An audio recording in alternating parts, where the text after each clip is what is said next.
Okay mga kaibigan, nandito na naman ulit tayo. Manunood tayo ng balita galing sa ating Banat News Updates. Nasa description niyan. I-subscribe niyan dahil naghahatid po yan ng balita patungkol po sa ating Pilipinas pong mahal. At panonoorin natin itong video niya. Ito ang title, Breaking News. Finish na. Di makapaniwala si Tamba at Ko. Aba, sa big pasabog ng Comelec gumapang na. Tingnan nga natin anong meron dito mga kapatid. Panoorin natin ng sabay-sabay.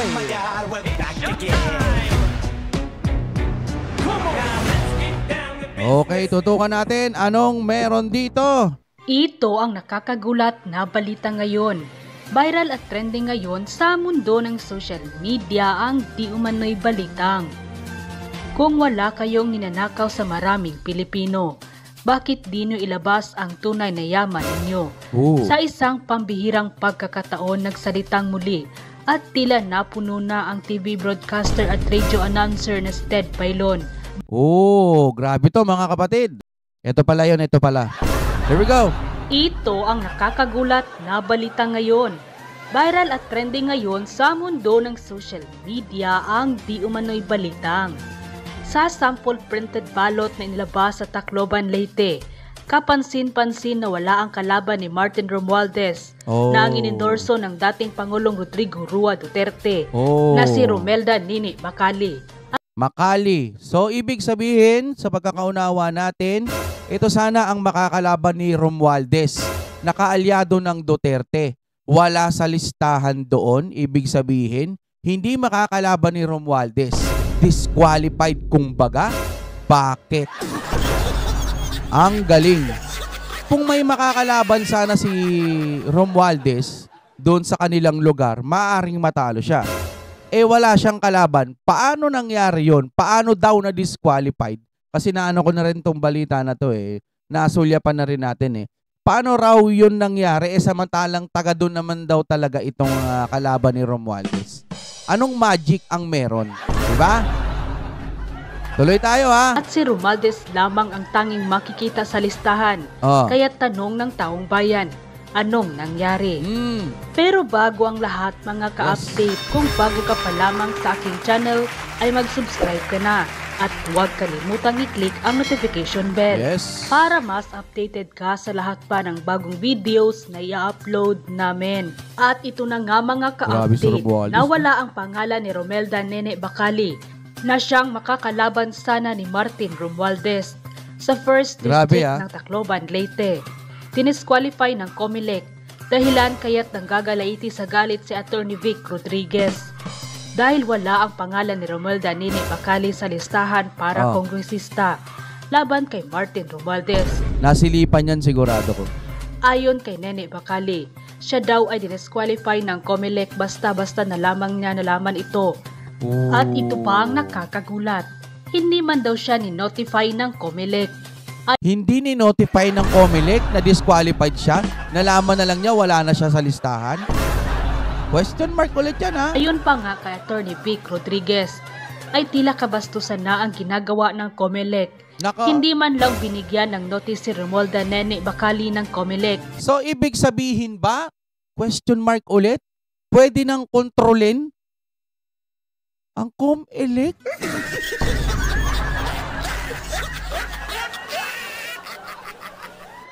Wala, GG tayo pagka ganito. Butik yan.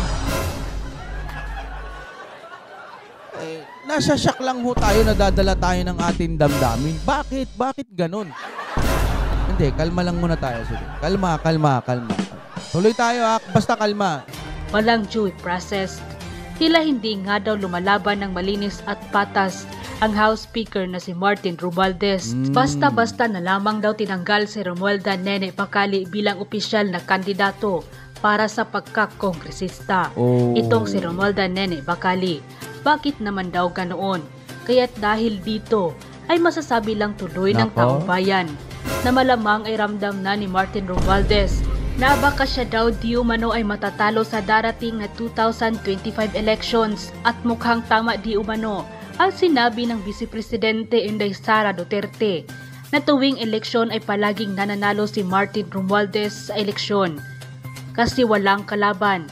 dahil binayaran di umano or tinakot or baka tinanggal ng walang kaalam-alam. Ay, ang pagkakaiba ng Duterte, doon naman sa kanila kasi Duterte, lagi naman na din nakaupo eh. Ayaw bitawan ng mga tao. Kasi gusto ng mga tao yung pamamalakad ng Duterte. Dito naman, ayon sa napanood nating video, kaya naman pala siya nag-iisa, di umano, binayaran daw.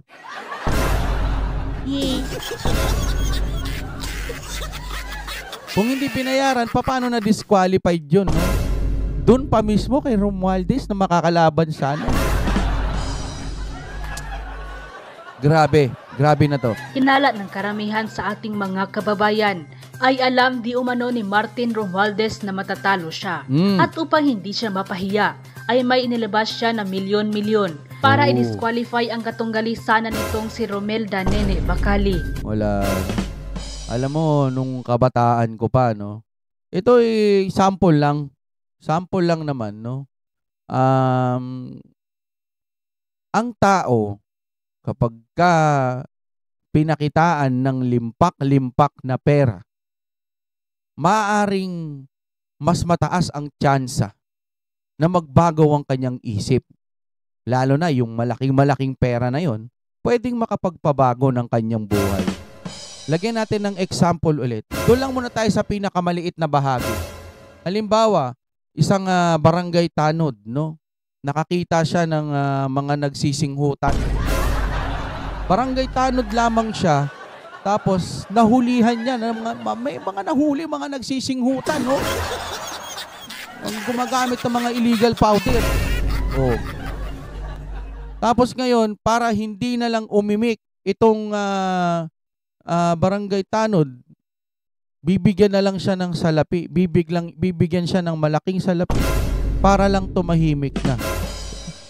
Doon pa lang, example lang yun, ano? Paano pa kaya doon sa mga mas matataas na naglalagay sila? Ito ay sample lang, ano? Wala tayong, hindi, meron. Hindi, example lang to. Paano pa kaya doon sa mga matataas na nanunuhol din? Kapag ang isang kandidato nagbibigay ho ng salapi, ibig sabihin yan, sa akin lang sa pagkakaunawa ko lang, ibig sabihin, babawiin mo rin yan pag nanalo ka. Lalo na pag limpak-limpak yung ipinamimigay mo, bigay ka rito, bigay ka doon, no? Nako. Isang kunwaring project lang yan eh. O, ito, may project ako. Magpapa-basketball ako dito, papaliga ako. Pwedeng may, di ba, katpong o kaya gagawa ka ng mga magic para mahakot mo yung budget.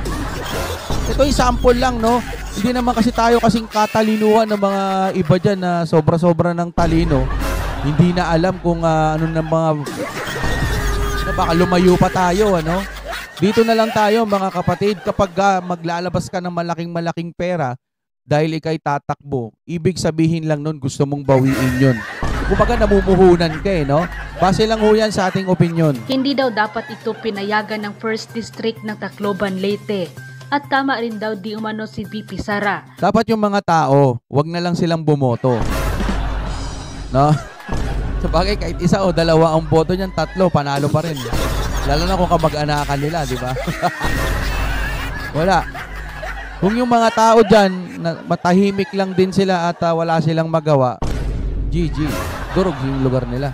Na talagang hindi mananalo si Martin Romualdez sa contest, kaya't gagawin ito ang lahat gamit ang pera ng taong bayan. OMG. Bagay na siyang nakakalungkot. May nakakapagsabi din na mukhang luto na ang Tacloban, Leyte.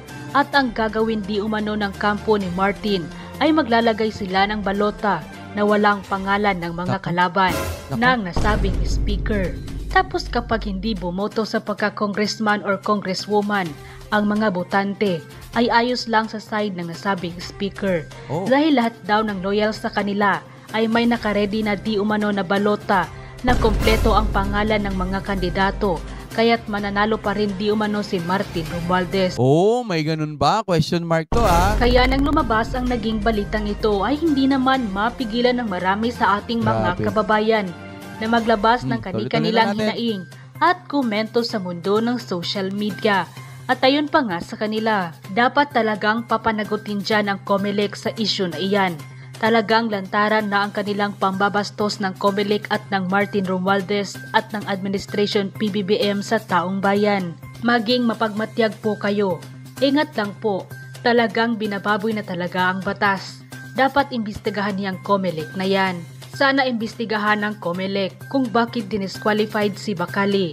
Sana manaiga ang hustisya. Hanggat maaga palitan na si Mr. Garcia o kasuhan, garapalan na. Kayo na ang gumagawa ng dahilan para magalit ang mamamayan. Kung hindi siya disqualified, sigurado na ang panalo niya. January 13 pa naman na rally para sa kapayapaan. Humanda na kayo sa bawi ng bayan. COMELEC talaga ang dapat bantayan. Andyan talaga ang dayaan. End quote. Okay, magandang araw mga kaibigan. Ito po, follow-up vlog ko tungkol sa sibak kay Congressman Saldico bilang chairman ng Committee on Appropriations sa Kamara. So, nag-move si Congressman Sandro Marcos na to declare vacant yung position ng Committee on Appropriations, and having no objection, dineclare ni Speaker Martin Romualdez vacant ang position. So, bakit biglang inalis o malis si Congressman Saldico? Anong dahilan? So, yung mga nabasa kong post, mga comments, sinasabi na power struggle daw between Palacio and Congressman Martin Romualdez. Ito, mayroon akong post na nabasa, PTV, posted ilang minutes ago, 31 minutes. So, bago pa lang, paliwanag.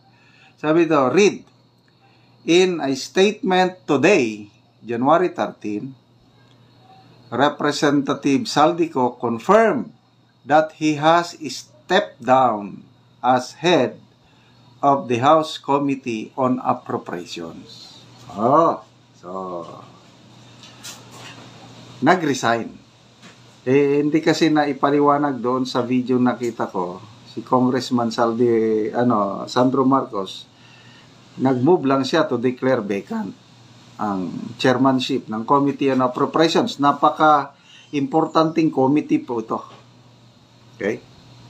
So, basahin ko itong statement ni Representative Saldico as posted by PTV.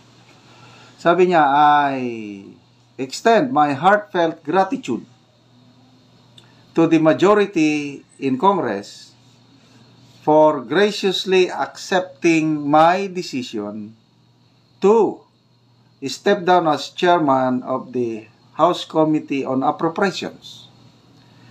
This decision, made with a heavy heart, is driven by pressing health concerns. The highly demanding nature of my role has taken its toll, and I now need to prioritize seeking the medical attention necessary for my well-being. I have always served at the pleasure of the majority. I am deeply honored to have been entrusted with the immense responsibility of steering the nation's budget in service of the House of the people and the constituents we represent. So, ito, pahayag ito na voluntary, nag-step down siya, nag-resign siya dahil sa health concerns. So, naniniwala ba kayo, mga kaibigan, na talagang voluntary nag-step down si Congressman Saldico o talagang sinibak? Paki-comment ko, no? Sinibak o nag-resign? kay granting na nag-resign dahil sa health concern, iyan ang masama. To me, health is wealth, no? Kahit wala akong masyadong hawak na pera, between mayaman at malusog, pipiliin ko ang malusog. Kayo, anong mas gusto nyo? Millions o billions of pesos at may sakit ka rin? Bahalang wala akong pera. Basta malusog ako. Ang hirap kaya magkasakit. Sino ba yung nagkasakit? Si former Governor Chavit Singson. Kailan ba siya nag-announce? Kahapon ata nag-announce siya.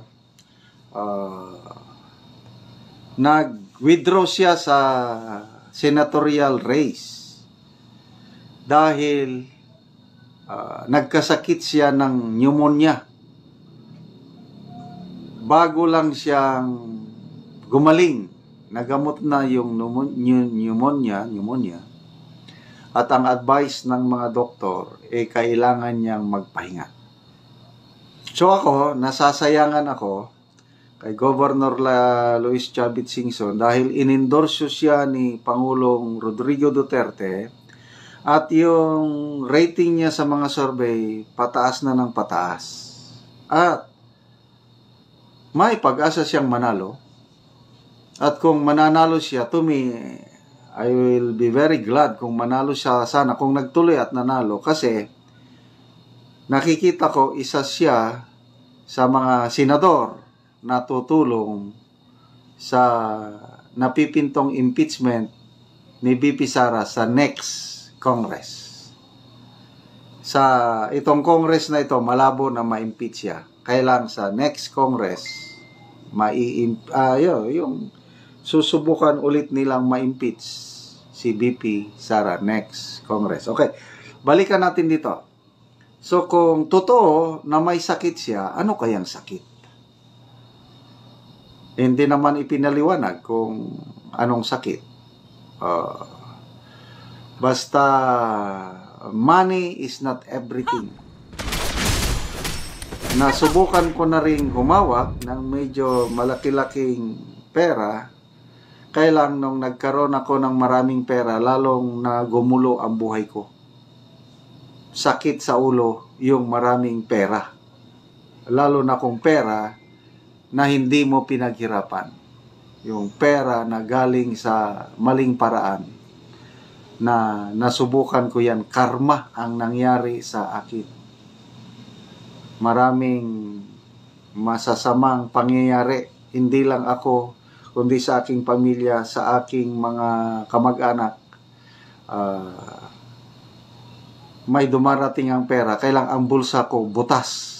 What I mean with butas, napupunta sa hindi magandang pagkakagastusan, either sakit o disgrasya or whatsoever. Basta, ang sabi nga ni VP Sara, ang gaba dili magsaba.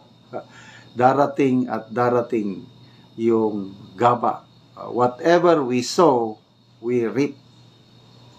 Kaya ako ngayon, dumating na ako sa punto ng buhay ko na kontento na ako.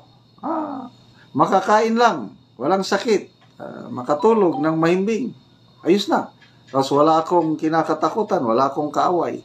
Magandang relasyon ko sa aking wife, sa aking family, sa aking community. Okay na ako nun. Kasi money is not everything. Yung mga tao na nag-iisip na ang pera ang makapagbibigay sa kanila ng kaligayan, magkakamali sila. Okay? So, alagaan po natin ang ating kalusugan.